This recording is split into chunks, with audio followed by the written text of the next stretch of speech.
Último tópico: a soberania de Deus quanto à salvação.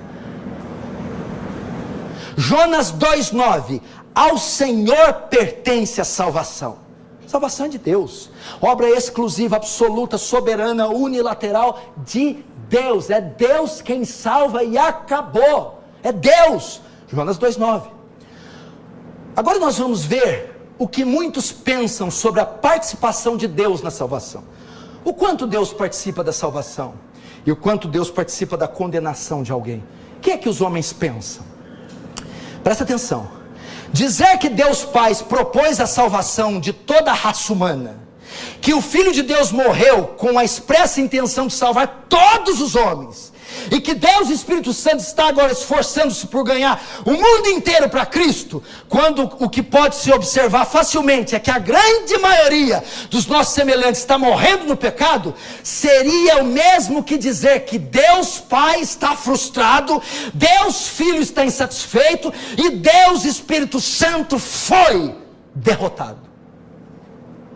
Lançar a culpa da condenação dos homens no diabo, como muitos fazem, não remove a dificuldade, porque se Satanás está anulando o propósito de Deus em salvar os homens, então Satanás é onipotente e Deus já não é mais o ser supremo. Então o diabo que é onipotente, porque o diabo que determina quem é salvo e quem não é, o diabo é que manda.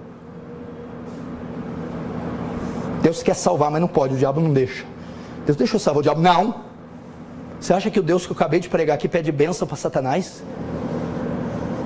Sustentar que o plano original do Criador tem sido anulado pelo pecado é destronar a Deus. Sugerir que Deus foi tomado de surpresa no Éden e que agora ele procura solucionar uma calamidade imprevista é degradar o caráter do Altíssimo ao nível de um mortal finito e falível. Argumentar que o homem é quem determina o seu próprio destino e portanto tem o poder de paralisar o seu Criador é despojar Deus dos seus atributos de onipotência, é chutar Deus do trono e dizer: é eu que mando. Deus salva quem Ele quer, como Ele quer, na hora que Ele quer, e Ele não salva todo mundo. Isso é soberania, soberania total. Vamos ver a soberania de Deus em Deus Pai.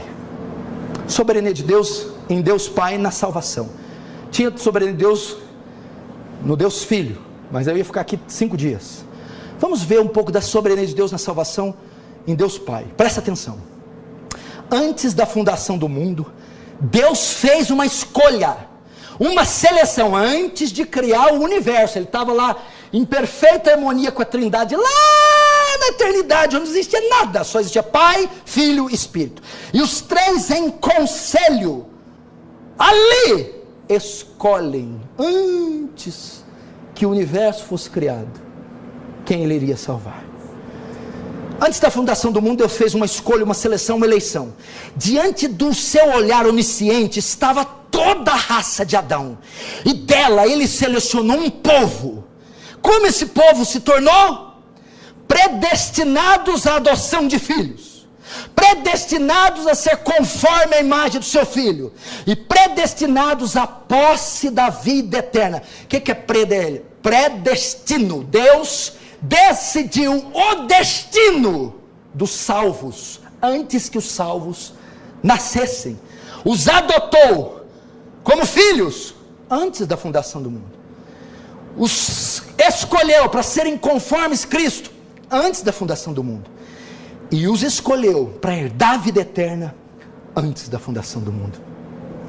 Vamos ver isso claramente, limpamente, cristalinamente, limpidamente, em Atos 13:48. Escute, não abra, só anote.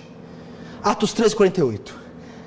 E creram depois do sermão que foi pregado,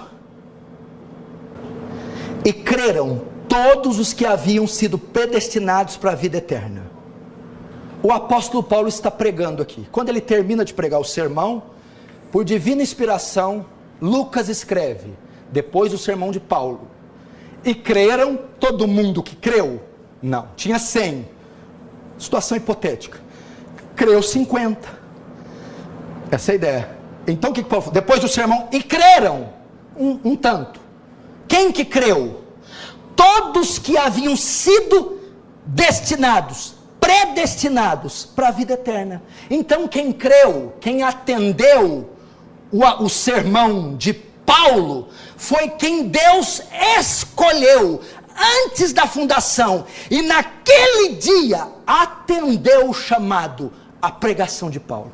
Aqui nós aprendemos 3 coisas nesse texto. Primeiro, que o ato de crer é a consequência e não a causa do decreto divino, da escolha divina, da soberania. Não está dizendo aqui que foi predestinado todos que creram. Não. Está dizendo que creram os que foram predestinados. Então, o ato de crer é a consequência da eleição e não a causa da eleição. Segundo, que esse destino pronunciado por Deus não se refere a meros privilégios externos ou terrenos, mas a vida eterna. Creram todos que haviam sido destinados para a vida eterna, para a salva. Esse decreto é relativo à nossa salvação, à vida eterna. E terceiro, creram todos que foram predestinados para a vida eterna, crerão. Não há possibilidade deles não crer. Crerão. É um imperativo. E todos destinados por Deus para a vida eterna, certamente hão de crer. O que o senhor está querendo dizer com esse texto? Uai, você não sabe o que eu estou pregando? A soberania. Deus quem escolhe, decreta, separa, elege, salva. É Deus. Está na totalidade. Se Deus governa um carrapato, não vai governar o destino das nossas almas?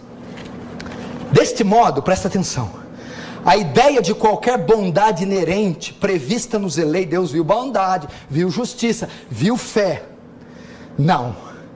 Deste modo, qualquer bondade inerente prevista nos eleitos, ou qualquer coisa meritória feita por eles, fica rigorosamente excluída, porque Deus escolhe um remanescente segundo a eleição da graça.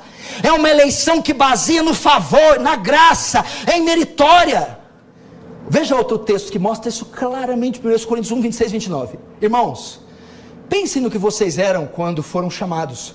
Pouco eram sábios segundo os padrões do mundo. Mas Deus, primeiro, escolheu as coisas loucas do mundo para envergonhar sábio. Segundo, e Deus escolheu as coisas fracas do mundo para envergonhar as fortes. Terceiro, e Ele escolheu as coisas significantes do mundo para desprezar as que nada são, para reduzir a nada as que são, para que ninguém se glorie. No mesmo texto, ele cita 3 vezes, Deus escolheu, elegeu, separou. Por que ele fez isso?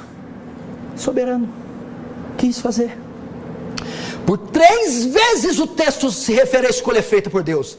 E essa escolha pressupõe necessariamente uma seleção. E quem escolhe é o próprio Deus. Soberanamente, sem mérito algum. Vamos ler mais um texto que é o texto áureo, Efésios 1, 3, 5. Olha só, presta atenção. Bendito seja o Deus e Pai do nosso Senhor Jesus Cristo, o qual nos abençoou com todas as bênçãos espirituais nos lugares celestiais em Cristo, como também nos elegeu antes da fundação do mundo, para que fôssemos santos e irrepreensíveis diante dele em amor, e nos predestinou para filhos de adoção por Jesus Cristo, para si mesmo, segundo o beneplácito de sua vontade. 3 lições tem esse texto, simples, sobre a soberania de Deus na salvação e sobre a escolha que ele faz. 3. Primeiro, Deus escolheu aqueles que deviam ser salvos como seus filhos por intermédio de Jesus.